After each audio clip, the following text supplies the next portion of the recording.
Fala pessoal, boa noite, tudo bom? Esse bate-papo de hoje aqui eu queria falar para vocês um pouco de uma pergunta que fizeram ontem para mim aqui no Instagram, vocês devem ter visto, que é sobre a maneira que você deve fazer a projeção da receita de uma empresa, né? E aí hoje eu queria falar um pouquinho sobre isso e também um pouquinho sobre uma outra pergunta. No final eu falo sobre isso, sobre quais seriam os elementos aí de um bom relatório pelo que eu entendi da pergunta, e aí se a pessoa que fez a pergunta estiver por aqui, fala Luciano, beleza? Mas qual que é os elementos de um bom relatório de research, pelo menos é isso que eu entendi, né? E aí um relatório de equity research normalmente está num contexto do sell side. Você tem casas mais formais que internamente você vai ter que fazer um relatório estruturado. Boa noite, cara. Você vai ter que fazer um relatório estruturado e mais formal, vamos dizer assim, mas você tem muitas casas no buy side. Hoje mesmo eu estava agora num asset de uns amigos, acabei de voltar, e essas casas, a reunião é informal, você tem um comitê de investimento semanal. Informal quer dizer na forma de apresentar, não na diligência, na forma de fazer análise, que aí você tem que ser super completo, né? Então eu vou falar um pouquinho. Eu queria saber se vocês têm alguma dúvida de algum setor específico, senão eu vou seguir aqui o script que está na minha cabeça, tá? Primeiro eu vou repetir aqui os exemplos que eu dei ontem. Eu vou procurar dividir, na verdade eu vou dividir em 3 pontos essa questão da receita. Primeiro, que seria um modelo que eu vou dizer tosco, feito de uma maneira super simples. Depois eu vou falar sobre dois tipos de granularidade, né? Primeiro é você projetar uma empresa que tem uma receita. Boa noite, Thiago, tudo bom? Primeiro eu vou falar na maneira de você projetar uma receita de uma empresa que não tem disclosure, ou que pela própria característica do modelo de negócios não permite você modelar de maneira detalhada o preço, né, o volume e a quantidade. E depois eu vou falar de empresas que permitem isso, assim, dividir dessas 3 maneiras. Se vocês quiserem fazer alguma pergunta aí em relação a isso, a gente pode até mudar o tema dentro dessa questão de receita. Mas o que acontece? Por exemplo, como eu disse ontem, se eu sou analista, vamos supor, eu tô no buy side, aí eu tenho uma empresa que eu estou cobrindo, eu tenho que começar a cobrir rápido, porque meu chefe a gente decidiu que a gente quer olhar, ouviu alguma coisa, leu uma notícia no jornal, ou alguma coisa na macroeconomia que aconteceu que me fez achar que aquela empresa tem um cheiro de eventualmente ser um bom investimento. Qual que seria o meu primeiro passo? Meu primeiro passo é pegar essa empresa e pegar essa empresa, fazer um modelo rápido, um modelo com menos linhas, mais simplificado. Eu vou focar aqui na projeção do DRE, mas eu vou fazer a modelagem do DRE e do balanço, e por consequência daí eu vou derivar o fluxo de caixa, que é o que importa, que vai permitir eu fazer o DCF e calcular o target price e ter uma opinião rápida sobre essa empresa. Vou focar aqui nessa conversa só na receita. Como é que eu vou modelar a receita dessa empresa? Vou pegar um exemplo que eu dei ontem, tá? Eu vou modelar a Lojas Renner. Primeira coisa que eu vou fazer é um modelo simples, e ali na minha receita vai ter receita de eu faço isso trimestral, tá? Mas aqui para simplificar eu vou falar anual. Eu vou olhar o resultado da empresa de 2023 e aí eu vou aplicar um crescimento percentual. Então assim, a receita no ano passado foi de 1 bilhão, eu vou colocar ali um crescimento de 10% para esse ano, 10% para o próximo, eventualmente diminuindo para os próximos. Tá, mas onde eu vou obter os números para ter alguma noção? E eu estou falando aqui de novo, um modelo feito, uma versão 1.0, para modelar de maneira mais rápida. Eu vou pegar, vou colocar lá, e esses números, o que eu vou fazer? Eu vou pegar relatório, se é um setor novo para mim, que eu ainda não conheço, e eu estou no buy side, eu vou falar com umas 3 casas, eu vou ter algum critério aí de falar com outras pessoas, outros amigos do buy side, saber quem são os bons analistas que costumam acertar nessas empresas. E aí eu vou olhar, vou pedir os relatórios deles ou os modelos deles, vou olhar a projeção de receita e vou colocar um número parecido aí com o consenso e com os bons analistas estão olhando, ok? E aí, se eu fizer isso com todas as outras linhas do modelo, eu, de uma maneira mais ou menos rápida, eu vou conseguir ter uma receita que, apesar de no meu modelo só tá digitando um número ali, não estou fazendo a análise toda por linha de negócio ou por linha de produto, eu vou ter uma opinião mais rápida aí em relação se a empresa está barata ou cara. Num segundo momento, e quando eu digo rápido, assim, é fazer o modelo em um dia, menos que isso, tá? Algumas horas, dependendo do caso. Aí que eu vou fazer? Eu vou começar a fazer meu research de verdade. Eu vou olhar, vou entender a receita da empresa, como é que é a divisão. Então, por exemplo, Lojas Renner. Lojas Renner você tem outros negócios além desses que eu vou falar, mas basicamente você tem Camicado, que é uma rede de lojas, você tem a Lojas Renner e você tem a Yukon. Como é que eu vou modelar isso? Eu vou abrir essas 3 linhas, dividir a receita em 3 linhas, e aí para cada uma dessas lojas, como a gente está falando de varejo, eu vou ter a linha de e-commerce, que as empresas costumam abrir. Essa linha vai ter alguma espécie de lógica, mas eu vou focar aqui no grosso da receita da empresa, que são lojas físicas, que em inglês, pessoal, o jargão para isso é B&M, né? Bricks and Mortar, que é lojas de tijolo, basicamente, né? É a terminologia que é usada em inglês. E aí eu vou lá, eu falo muito em inglês, só uma ressalva aqui, porque os relatórios do sell sides, como você tem muito investidor gringo que opera na Bovespa, a linguagem do mercado, o linguajar, ele é falado primordialmente em inglês, tá? Então é o seguinte, eu vou olhar lá as lojas de bricks and mortar, as lojas físicas, e eu vou modelar qual que é o plano de crescimento da loja de abertura de lojas da Renner. Qual, historicamente, é a venda por metro quadrado? Essa venda por metro quadrado, para as lojas já maduras, e aí a definição de maduro são lojas que já têm mais de 12 meses em operação, eu vou aplicar um determinado crescimento, que é o tal do same store sales. Para as lojas novas, o metro quadrado novo que eu vou modelar, eu modelo o número de lojas, número de metros quadrados, eu vejo quanto nos últimos 12 meses me entrou de metro quadrado novo. A partir desse novo metro quadrado, eu vou aplicar um same store sales e pro metro quadrado novo eu vou colocar um desconto. Então, por exemplo, se uma loja madura vende 10 por metro quadrado, uma loja nova ela vai vender, esse número ele é baseado numa análise histórica, mas eu vou colocar, por exemplo, que é 80% da venda de uma loja madura. Por quê? Porque quando você abre uma loja, você tem que começar a criar uma consciência dos clientes que passam ali, de ter uma certa densidade uma densidade, um conhecimento para a loja realmente começar a vender o potencial todo que ela tem, tá? Então, assim, isso é um exemplo de uma modelagem de empresa de varejo. Como eu disse ontem no story, que eu coloquei no Stories, outro exemplo, empresas aéreas. Como é que eu vou modelar a receita de empresas de setor aéreo, né? Gol, Latam, antiga TAM e a Azul. Eu vou pegar o plano de frota da empresa e aí, assim, pessoal, eu não quero entrar hoje em muito detalhe, mas eu vou entrar um pouquinho de detalhe porque aí é interessante, vocês conseguem visualizar e como na prática é feita a modelagem de uma empresa. Mas, por exemplo, empresa aérea, vamos pegar. A Gol, a Gol não é um bom exemplo, né? Não é um exemplo muito feliz, que não está muito bem das pernas, mas, sei lá, a Azul, ela vai colocar 100 aviões na frota dela novos no ano que vem. Também é um número exagerado, não é esse o número, mas só para ficar claro. Esse avião ele tem 10 assentos tem 100 assentos por avião, então eu vou multiplicar o número de assentos pelo número de aviões pela média de distância dos voos que essa empresa opera. A partir daí, eu vou ter uma métrica chamada ASKs, que é Available Seat Kilometers, que basicamente é a métrica de o que é um ASK. Um ASK é 1 quilômetro que uma pessoa pode voar. O ASK é uma métrica de oferta, então essa métrica, assim, o ASK ele está vazio, é um assento voando sem ninguém sentado em cima. Qual que é a taxa de ocupação do meu ASK? É 80%. Então eu vou multiplicar o ASK pela taxa de ocupação, que é o Load Factor, para chegar no RPK.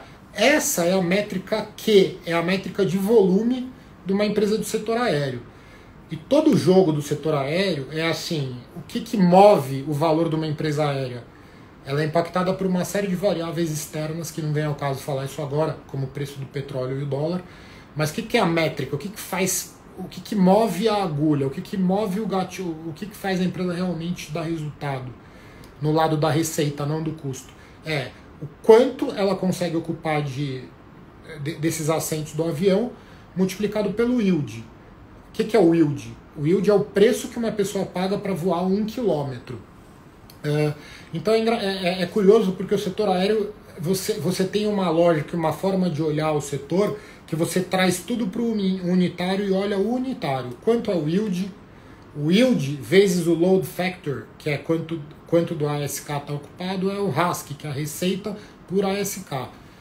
Enfim, é só uma outra, é só para demonstrar aqui que o setor aéreo se modela de maneira diferente. Agora vamos pegar outro setor aqui, outros setores que você tem o P vezes Q, setores que eu já cobri aqui. Aí, pessoal, fiquem à vontade aí para perguntar se tem algum setor específico que vocês queiram saber. Talvez seja um setor que eu não olhei ainda, então minha resposta não vai ser tão profunda. Eu já olhei bastante setor. Mas, por exemplo, vamos pegar o setor elétrico, que é um dos setores mais complexos aí, mais difíceis de olhar. Isso, transmissão rápida. Então, ótimo, eu vou falar sobre isso. O que é a RAP? Que o Luciano aí perguntou. A RAP é chamada Receita Anual Permitida. Como funciona uma empresa de... O setor elétrico ele é dividido em basicamente três subsetores, né? Você tem geração, transmissão e distribuição.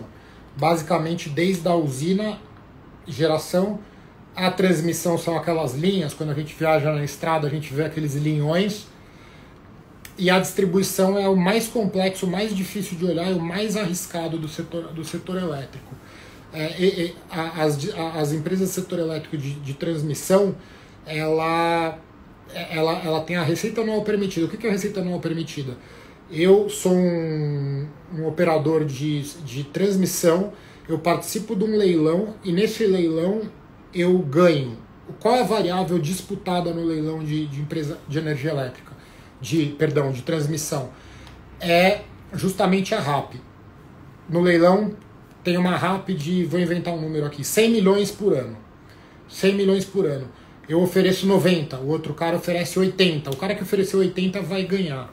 O que ele vai ter que fazer? Ele vai ter que construir uma linha, e isso é uma coisa que tem uma série de incertezas, porque você tem que ser bom e entender muito, porque você vai passar ali no meio de uma floresta, vai ter que conseguir uma licença.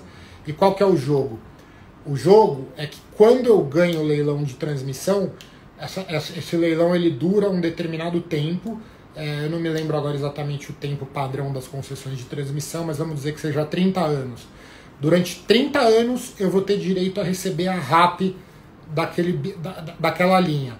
Então o jogo é eu ter competência e conhecimento legislativo, etc., e ter um custo bom, é lógico, para conseguir construir essa linha com custo adequado, mas quanto mais rápido eu conseguir construir essa linha, mais rápido eu vou começar a botar dinheiro para dentro. E aí respondendo, o que é a RAP, né? Eu não sei se essa é a sua pergunta, Luciano, mas a RAP, ela é o quanto eu vou ser remunerado por ano por disponibilizar a linha. Então, por exemplo, eu fui lá e construí a linha, eu vou ser remunerado, nesse exemplo que eu dei, 80 milhões por ano. Receita anual permitida. Não importa quanto de energia vai passar lá, o mundo pode acabar, desligarem todos os aparelhos e não passar mais linha, não passar mais energia por aquela linha. Eu construí, disponibilizei aquela estrada para que a energia viajasse. Então, eu vou ser remunerado por isso. É isso que é a RAP, e a maneira de modelar ela, a RAP ela é corrigida anualmente por algum indicador, e eventualmente ela passa por um processo de revisão tarifária, que é uma coisa super complexa. Revisão tarifária é um instrumento aí que é feito, que é usado pelas empresas mais de distribuição, é mais relevante para a distribuição, é a parte central da modelagem de uma empresa de distribuição, mas também acontece em transmissoras. Que eu me lembre, isso, assim, a transmissora é o business mais fácil de modelar, não é tem alguns truques aí importantes, mas é o setor, se você olhar as ações na bolsa de empresas puramente de transmissão, você vai ver que elas são as ações menos voláteis e com dividendos mais estáveis, porque é o business mais estável. Depois, na linha de... E aí, já que você perguntou de setor elétrico, eu ia falar também, indo na escala do menor para o maior risco, então é transmissão, depois você tem geração, você tem geração basicamente de energias renováveis e de energia hídrica. Eu vou falar aqui só de energia hídrica, mas basicamente você também tem uma concessão para explorar, você também tem uma concessão para ser explorada, e aí, por exemplo, você tem uma concessão de energia elétrica, você tem aquela represa cheia, né, que primordialmente no Brasil isso está sendo diluído, mas a maior parte da nossa energia, diferente de outros países, vem de energia elétrica. E a energia, ela como o reservatório você tem uma represa, um reservatório, aquilo quando está cheio é como se fosse uma bateria, porque se ele está cheio ele tem capacidade de escoar água e gerar muita energia. Mas como é que se dá a projeção da receita? Baseado na... E aí aqui tem que complicar um pouquinho para conseguir explicar.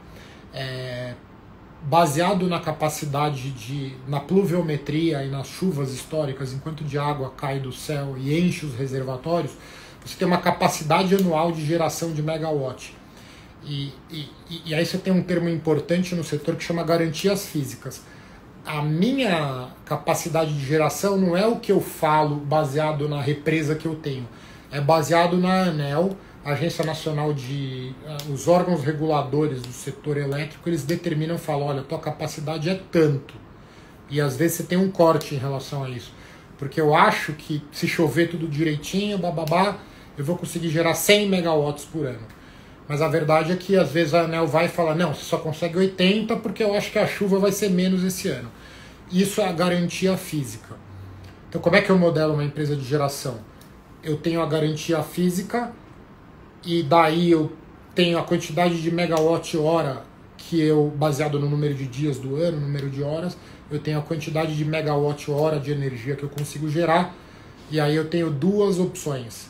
O ideal, uma empresa mais segura, é uma empresa que já está contratada. O que é uma empresa que está contratada? A empresa que está contratada é uma empresa que já tem contratos de energia de longo prazo, e aí ela vende a um determinado preço e esse preço é reajustado por algum índice inflacionário. Essa é uma empresa de geração mais segura e as ações vão ser menos voláteis. Você pode ter um maluco, porque isso é coisa de maluco, que tem uma empresa completamente descontratada, né? Aí ela vai estar sujeita ao tal do PLD, que é o preço de liquidação de diferenças, que é o nome... que é o nome técnico para o preço spot de energia, o preço de energia spot, que pode variar muito. Você pode pegar igual você teve, eu acho que foi em eu não lembro se foi 2021 ou 2022 agora, mas que você teve um problema, eu acho que foi 2021, um problema sério de pluviometria, uma mudança climática que estava chovendo muito pouco, os reservatórios baixando, o preço da energia spot explodiu. Nesse caso, se você tiver descontratado, se você é uma vendedora de energia, uma geradora, você vai se dar bem, só que assim, você pode se dar mal quando for o contrário também. Então, as empresas têm que ter uma gestão muito boa de conseguir vender a energia dela, quase toda a energia, e talvez deixar um pedaço descontratado para quando a energia bombar de preço, ela poder fazer novos contratos e amarrar o portfólio de geração dela num preço melhor, tá? E aí, por último, de novo, indo do menos para o mais arriscado, transmissão, depois geração e depois você chega na distribuição. E a distribuição, basicamente, a receita ela é muito mais complexa de ser modelado. Basicamente, você tem a famosa parcela A. A parcela A é o preço que a energia, que a empresa de distribuição... Eu já vou olhar aqui, só ver uma pergunta aqui. Possui os 3 setores sobre. Então, o Seiji Tanaka, se eu não me engano é teu nome. Cara, aí você tem que modelar, eu vou falar sobre isso no final aqui. É um bicho cabeludo fazer isso, cara. Mas é o seguinte, aí a distribuição, só uma pequena parte aqui, né? Quando eu trabalhei na Claritas, eu fiquei 2 anos na Claritas cobrindo o setor elétrico, eu trabalhei com um cara chamado Eduardo Moraes. Ele é um monstro no bom sentido no setor elétrico e é tido até como maluco no sentido de que ele é muito detalhista e modela. Você olha outros analistas aí de outros bancos, tá, os caras olhavam nosso modelo, o cara até ficava assustado no nível de detalhe. Mas o setor elétrico é um setor que faz muito sentido você ser detalhista. Tem setor que se você ficar detalhando muito, você vai perder tempo. E o setor elétrico, a conta tem muito valor, né? Você fazer conta certa. Então, nossos modelos lá eram muito complexos. Eu vou falar um pouco mais sobre isso na resposta da pergunta do Seide aqui. Mas, voltando para distribuição. Distribuição, ela é um business que você tem a parcela A, que é um componente de custo da energia, mais o custo de transmissão dessa energia, né? Ela sai da usina, vai pela linha de transmissão, e e aí você tem o custo dos encargos, que são impostos, uma série de taxas que tem no setor, porque esse é um setor que você tem muito subsídio cruzado, etc. Isso daí é uma coisa mais técnica. Mas a parcela A, ela é basicamente o custo de energia e transporte de energia, ele é repassado para o consumidor final. Então é um componente da receita que não tem muito o que inventar. A mágica ou a chatice, aí depende do gosto de cada um do setor de distribuição, é que você tem que... É a parcela B, é a parte da receita que corresponde a forma que o regulador, que é a ANEEL, usa para remunerar o investidor no empreendimento de distribuição de energia. E aí você tem todo e aí eu vou simplificar, depois alguém que tiver interesse a gente fala mais sobre isso, se quiser me manda pergunta no direct aí. Mas o ponto é o seguinte, o setor de distribuição, a projeção da receita da parcela B, eu basicamente tenho que estudar como a ANEEL faz o processo de revisão tarifária e de reajuste tarifário.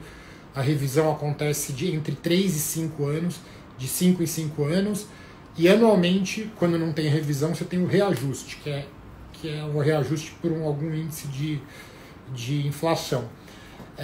Basicamente o que você tem que fazer é emular no teu modelo o processo de revisão tarifária. E aí você tem uma planilha na ANEEL que mostra como ela faz essa conta. A planilha tem umas 50 abas, super complexa, e eu tive o privilégio de trabalhar com um cara que entende muito disso, então eu aprendi a, dentro dessa planilha, saber o que é mais importante, porque se você quiser modelar exatamente como é a revisão tarifária, você vai ficar maluco, entendeu? E aí, então é isso. Concluindo, distribuição, você modela a parcela A, que é simples, e a parcela B. E a parcela B você procura replicar o processo de revisão tarifária, que tem uma série de variáveis aqui que não vem ao caso, senão eu vou ficar 1 hora falando sobre isso, tá? Tô à disposição aí para quem tiver um pouco mais de curiosidade, eu falo um pouco mais. E aí, Seide, respondendo a tua pergunta, a empresa mais complexa que eu já modelei na minha vida foi a CPFL e a Equatorial. Empresas como a Eletrobras, né? Que a Eletrobras é mais complexa ainda antes da privatização, maior ainda, mas, por exemplo, a Equatorial. A Equatorial ela tem transmissão, distribuição e geração. E, além disso, ela tem pedaço que é geração hídrica, geração renovável.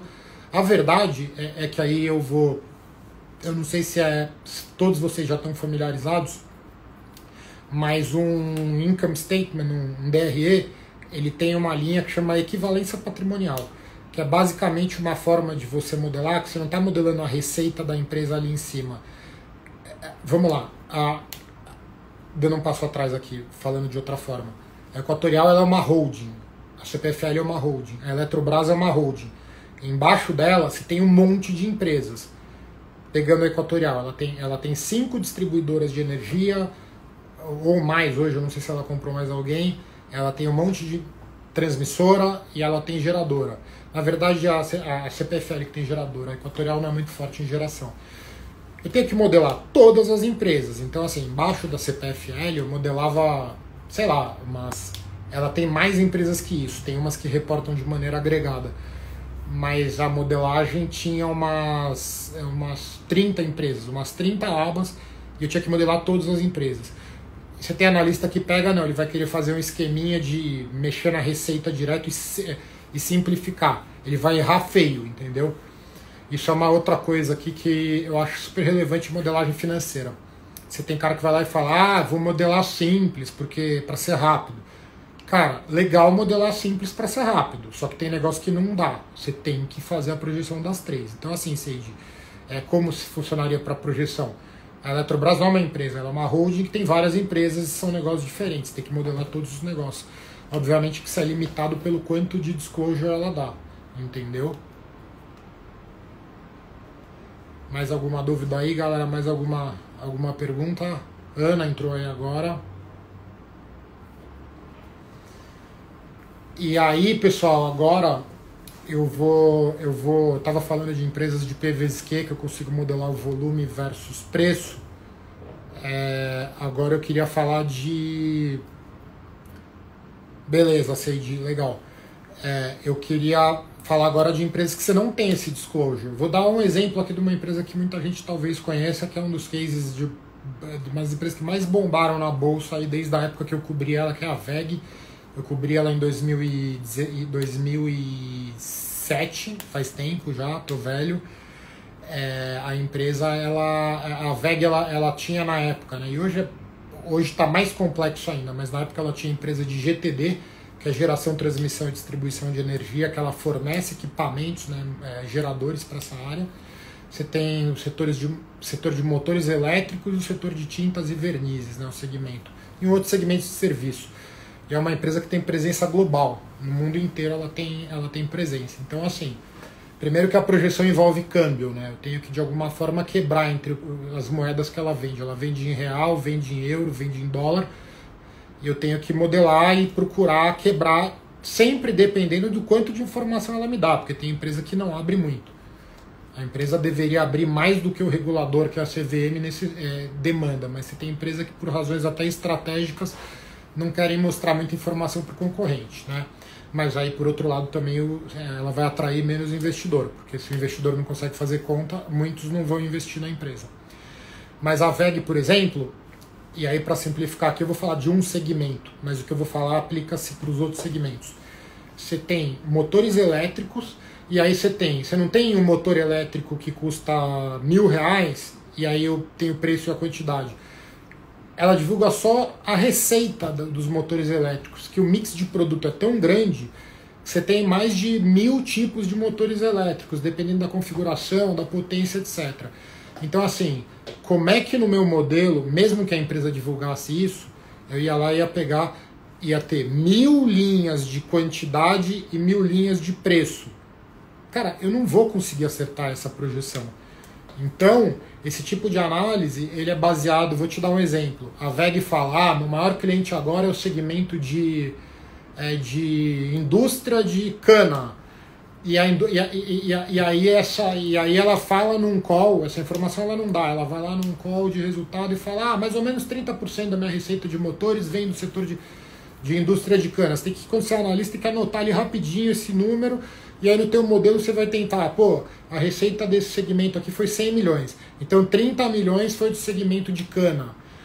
Aí você faz um estudo e vê alguma projeção do teu analista, que é o teu companheiro de trabalho que segue o setor de cana, e acha que o setor vai crescer tanto esse ano. Então, assim, cada empresa, você tem um jeito de modelar, e isso é baseado na dinâmica da indústria, no business model, no quanto a empresa te dá de informação, e se vale a pena você abrir essa informação, ou você vai ficar louco abrindo essa informação. Então você não tem uma resposta.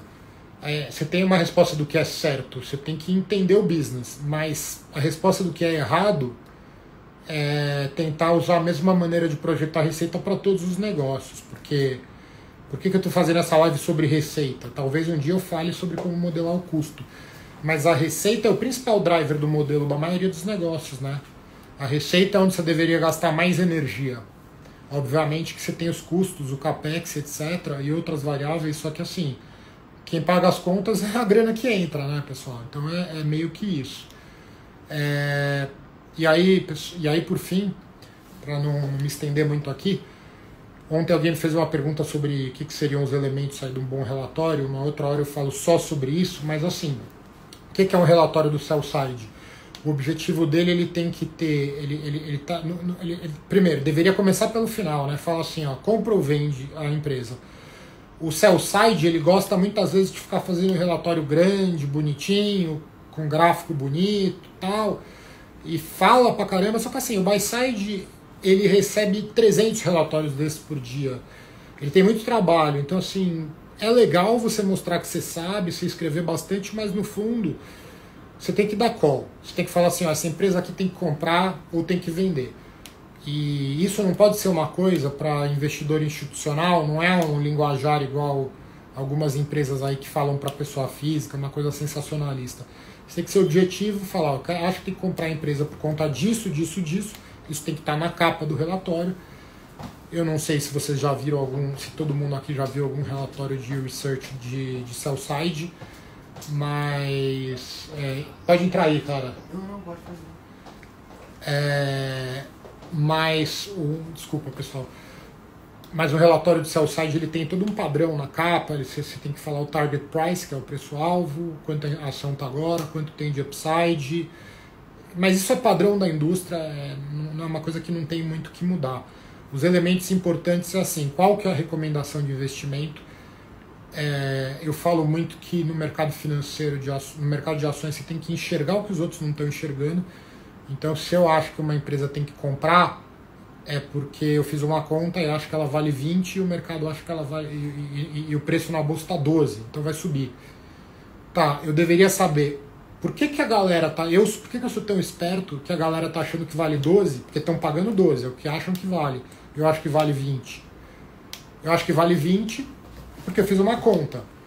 O que está diferente na minha projeção da projeção do resto do mercado? Então, assim, eu deveria explicar. Eu deveria falar assim, ó, eu acho que essa linha aqui, o meu call, ele tem que ser baseado assim, a ação vai subir porque essa linha aqui desse segmento de negócio vai crescer muito mais do que está precificado no mercado. E isso é um trabalho que não é fácil, porque eu não vou ter o modelo assim, eu posso ter o modelo de outros analistas, sell side.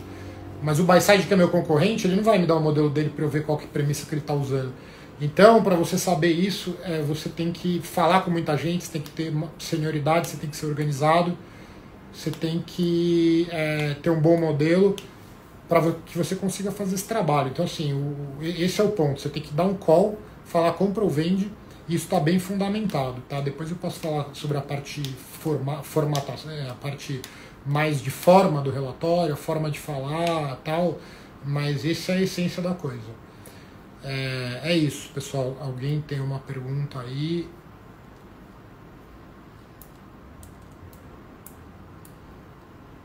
Se todo mundo aí não tem pergunta, é isso, galera. Boa noite. Depois a gente fala mais, tá bom? Obrigado, um abraço.